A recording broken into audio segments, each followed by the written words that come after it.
you drinking? It's one of my coffees. I have 2 others. Is that enough for one day? This one's from yesterday. Ew, don't drink that one. You Oh. should throw that one away. Is my mic working? Yeah, loud and clear. Wow. Yeah. Jesse's reviewing a road bicycle. I don't think I got to ride this bike enough to call this like a legit review. But you can talk about it. I'm definitely gonna talk about it. I rode it a few times. 3T was super nice to send this out. They just kind of like asked if I wanted to try it, and I didn't even really know what it was. This is a 3T Strada Italia road bike. Strada Italia. They sent this out, and then I kind of forgot they were sending it, and then it just showed up in the mail one day, and I was like, whoa, this thing's cool. This is like one of the coolest paint jobs. The green? Yeah, Sparkly green. I love it. You can like see Super shiny. the carbon weave. Yeah, the carbon's sick. You know where I remember this bike from? No, I don't. Do you remember the World Tour team that was on 3T, and it was like when the it was a first one by? Yeah. Yeah, that's how I remember this. Yeah. This bike is a newer version of that bike, and obviously they've updated it. It does have a front derailleur. That's good, I think. I didn't use it. But if you need it, it's there. It's there. If you're watching this video, all the B-roll clips I shot, I actually tore this bike down and then rebuilt it with my own parts because I thought that'd be fun to try it out with stuff that I'm more used to, if that makes sense. Like this bar is super narrow, and it was just a fun thing I did one night.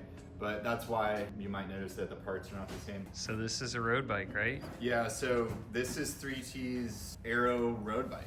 And it's interesting, it's like an Aero road bike, but it fits like big tires, right? So it's got... These are 32s, right? I think these are 35s. Or these look like huge 32s. These are 32s, but they look ginormous. GP 5000s are big. These are the biggest 32s I've ever seen. Yeah. Oh, you know what else happened in this video? What? I rode GP 5000s for the first time. Yeah? They're not as good as the Pro ones. The Pro? Yeah, I don't believe you. Schwab Pro ones are better than these, y'all.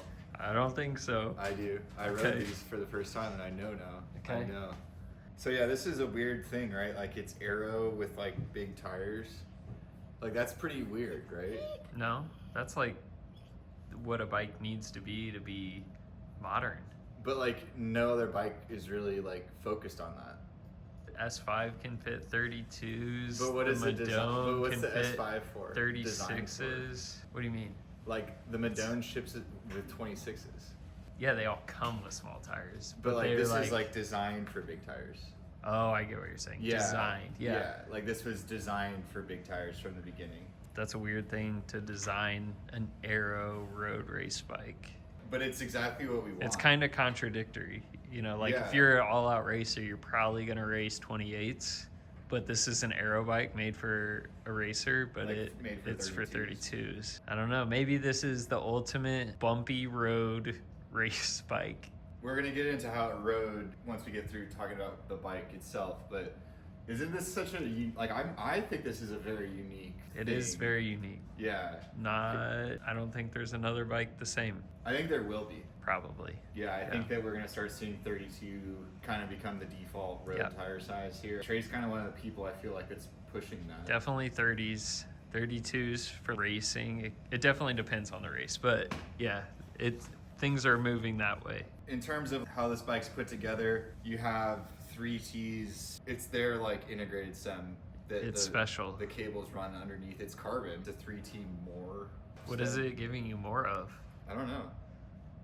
Okay. Either way, I like the setup. This is an integrated cockpit that we've filmed a couple of these now, but I just think that it's a nice design. The cables, you can touch them. So like if you want to change your stem length, you can without it needing to be completely torn apart. Have you done one of these, Trey? Mm-hmm. Oh, you did this one. You put this back together. I guess it's easier than the hoses running like through the stem, like an Envy stem or whatever, but yeah, it works. I think it's cool. One thing that I really appreciate about this bike, if you might have noticed, it does have a UDH. It does have a UDH. And we were just arguing, and I can't remember if I put 13 speed on this or not. Like I legit just don't remember. And Chase has my phone, so I can't look up if I did or not. But, oh, you don't? Anyway, whenever I was riding this with Chase, it was a very, very windy day.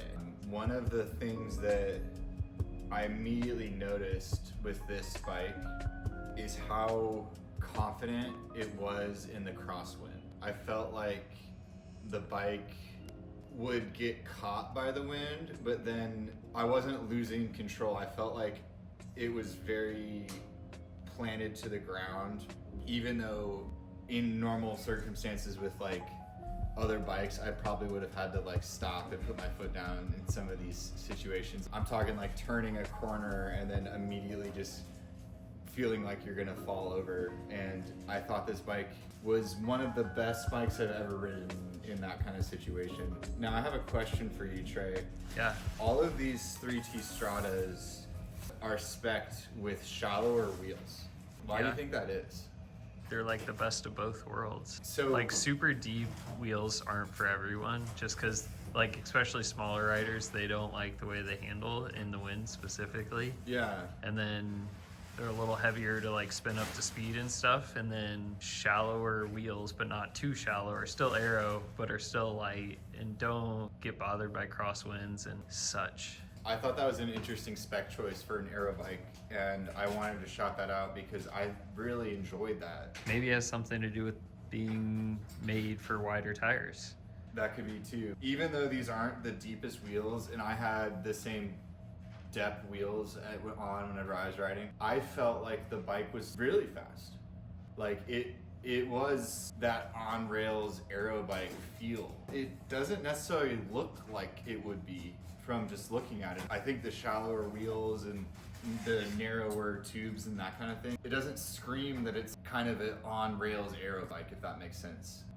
It kind of looks like it is. It's kind of funny on their website. They talked about how like narrow is aero and everything's like super narrow, like the head tube and stuff. Yeah. But then the bottom half of the down tube is like the widest thing ever. But I think that's just for round bottle It's cage. so you don't need an aero bottle cage. Yeah, you don't need an aero bottle cage. They figured out how to make an aero bike that doesn't require a specific bottle cage. They knew that people drink water when they ride bikes and want to use like a regular water bottle.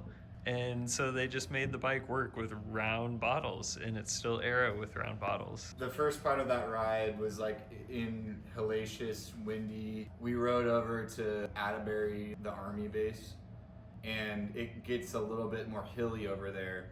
I didn't think it ever climbed poorly, if that makes sense, but it definitely is not a climber.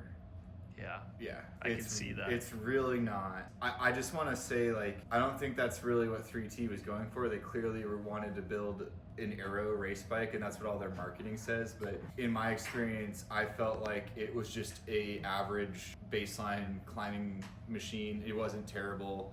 It's not a bike that I was excited to get up and sprint up a hill on, and I don't think there's a problem with that at all. So you're saying it's definitely like a flat road, windy day racing bike. Yeah. Yeah. Oh my God, yeah. Florida bike. Oh, It's yeah, a Florida bike. This thing would rip in Florida. Yeah. Like it would. One thing too I wanted to mention, my only really knock against this bike, it's not an accelerator. Which goes along with climbing. Yeah, they kind of go it's hand kind of in the same hand. thing, but like it's not like once it's up to speed, it's ridiculously fast. But I just wanted to say like it does take a little bit to get it up to speed, which I think has to do with maybe the bigger tires and the overall like design, right? Yeah, Yeah, definitely. so I don't think that's a secret, and I don't think that's a knock either. I think my brain looks at this and it's like got big tires and it's like pretty unique looking, right? And I'm like, when you ride it, it's so weird that it like rides like what I imagine an S5 would ride like, right? S5s are snappy though. You know what the bike that reminds me the most is actually the old Madone. I could see that. Yeah, it really felt kind of like that. It really is like on rails whenever you're riding it, and I think that it is a bike that people who are really like aero nerds, like I feel like you should check this out because Like if you were doing, I don't think it's a big thing in America, but the road bike time trial scene, yeah, like where you have to use a road bike, this is like the one. Has anybody ever put this bike up against, like, you know how like there's like the people who test bikes in wind tunnels and stuff? Has Yeah. anybody ever tested this one? I don't know. I've never looked that up. I might do that later, but we obviously don't have a wind tunnel and we can't do that. So you just have to listen Dang to it. what I think, and I'm not even a road racer. Yeah. Yeah, I think while this bike is not necessarily the bike that I am seeking out for a road bike, I do think that this one should not be overlooked. I feel like I can confidently recommend this bike to people. It's very, very good. It's a nice ride. I thought it was really comfortable. Obviously, it's got the big tires, but it was comfortable and fast at the same time. I feel like 3Ts get overlooked a lot in general. Yeah. And I think people need to look into 3Ts a little more. Yeah, that's exactly what I'm trying to say. This bike specifically was made in Italy too, using the same.